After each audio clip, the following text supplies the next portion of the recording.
All right, so I wanted to tell you about our moving shed experience, or my moving shed experience. And no, Mark, I'm not in the same shirt. I have two of these. Um, okay, so here's moving the shed. So this is a side yard, and it was all obviously you can see tons of weeds and stuff. And so I went ahead and had it concreted, looked really nice, and then I decided that I was going to move the shed over there. So the shed was in the backyard on the whole left hand side if you're looking at the backyard, and it needed to go all the way right around the house. So what we did was we jacked up the shed, and then we put this little cart, which is actually a push cart minus the handle, underneath the side, underneath the center of it. We ended up pushing it all the way to the left hand side because then that allowed us to rock it. Okay. Then here's my wonderful friend Mark, who without his brute force and amazing qualities, it would not have happened.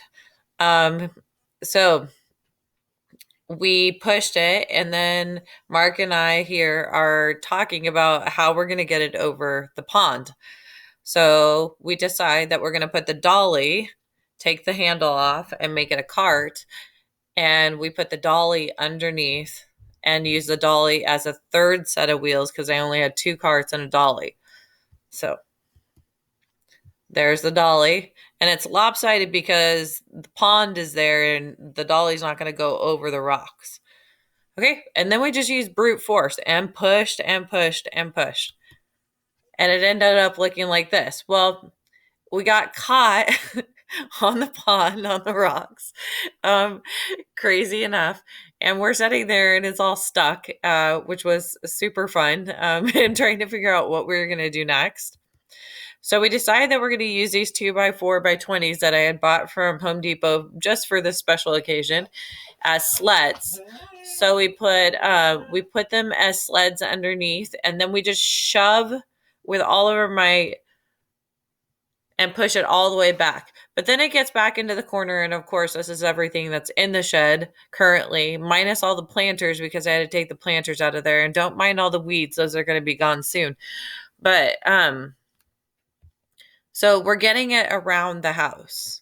And you can see that there's a chicken coop over there, and then there's the house over here.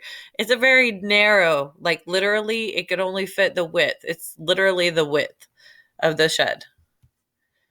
So here's it coming around the corner, and you can see how tight it is, and the chicken coop's like right here. So it's all stuck in there. And then we had to navigate it like turning left, with casters, that only two casters on each cart. And at this point, we're not even using one of the carts. And we're trying to figure out. And so we changed the position of the wood to make a different kind of sled going a different direction so that we can pivot. Then we get stuck on the step that goes up to the spa. We got stuck on the step. We got like 6 inches. So we just pushed it really hard. Here's us, and we've got two different views here, and we're getting ourselves stuck, and this is coming around the corner, and we're just making micro turns, basically, like 10 degrees at a time to get it around, and we had to get it past this step. After we did that, after we got it through, we had to jack it back up so that we could pivot it and put it in place and not get it stuck on the chicken coop. The chicken coop kind of presented a problem, and then the fence line also presented a problem because we couldn't move it into place, which was kind of hard to fit behind. If you know me, I'm a bigger girl, and so we had to squish. And Mark is not small either, so so we shoved ourselves back there, and we got it done.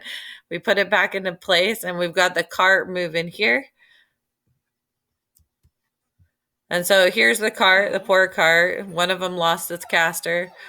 Um, and so now the shed, we had to jack up the side of the shed so that we could get the wood out. And then we jacked up this side of the shed so we could get the other 2x4 out. And then it's perfectly in place. Don't mind Sadie. So damage patrol. Well, No moving of a shed that distance is going to be without its damage. The carts survive, but not very well. They're missing bolts and they look like hell. We got a flat tire. A screw came out of the top of the shed, which is fine. And then scratches from the chicken coop on the side. All in all, we did pretty darn good considering we had a 90-degree rotation at the beginning. We had to cross a freaking pond with a whole bunch of rocks in it. And we had a 90-degree turn at the end that we had to make in like 5-degree increments. So thank you, Mark, for helping me with your ingenuity and brute force. Now the shed is relocated back into its new home. So yeah, bye.